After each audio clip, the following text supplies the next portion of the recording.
যখন ডাকি শিউলি হয়ে শরৎ তখন ভোরের হাওয়ায় বলে, কান্না রাখিস না, মা তো ছিলই, মা তো আছেই, সবখানিতেই মা। যখন ডাকি মা, সহস্র চোখ বিপন্ন মুখ দুহাত তুলে বলে, বাইরে খুঁজিস না, ব্যর্থ জীবন, ক্লান্ত জীবন, পাশেই আছে মা। মা বললেই স্নেহের সকাল, মা বললেই তৃষ্ণার জল, মা বললেই ছায়ার আঁচল, মা বললেই দুঃখ উধাও। যখন ডাকি মা, মন্দিরে আর গির্জায় কিংবা মসজিদে সুর ভাসে, একই তো সুর না? মানুষ বড় কষ্টে আছে, মানুষ বড় দুঃখে বাঁচে, মানুষ বড় জাঁতা কলে, মানুষ বড় চোখের জলে। এর নেই কি সান্ত্বনা?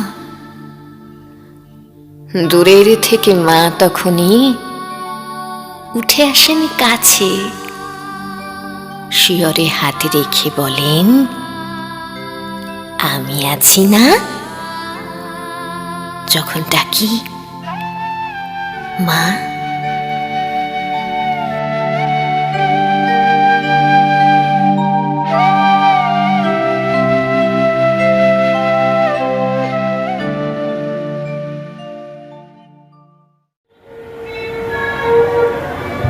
মায়েদের অনুরোধ করব, আপনারা সারিবদ্ধভাবে আপনাদের আসন গ্রহণ করুন।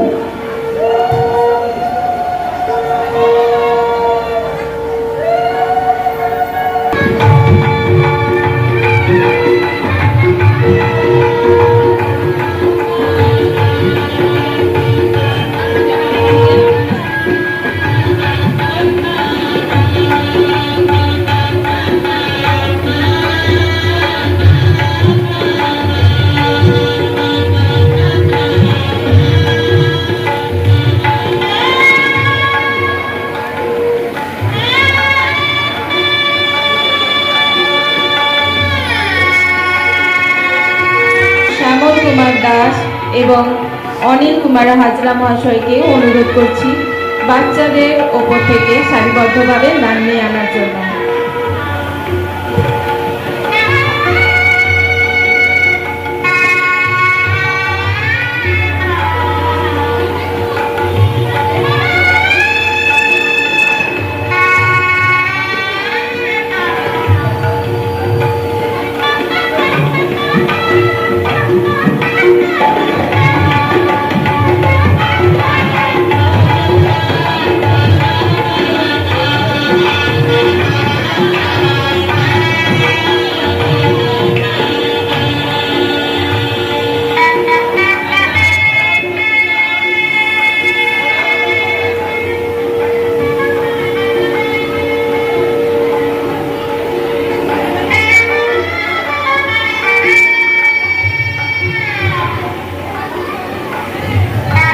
এতজন মাকে একসাথে পেয়ে বিদ্যালয় প্রাঙ্গণ আজ আনন্দ মুখরিত, উজ্জ্বল এবং উৎসাহিত।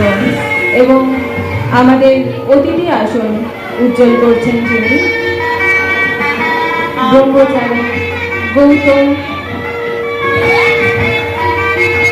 ব্রহ্মচারী গৌতম মহারাজ, ওনাকে সুস্বাগতম। আমাদের বিদ্যালয়ে চতুর্থ শ্রেণীর ছাত্রছাত্রীদের অনুরোধ করছি, তোমরা সারিবদ্ধভাবে স্যারদের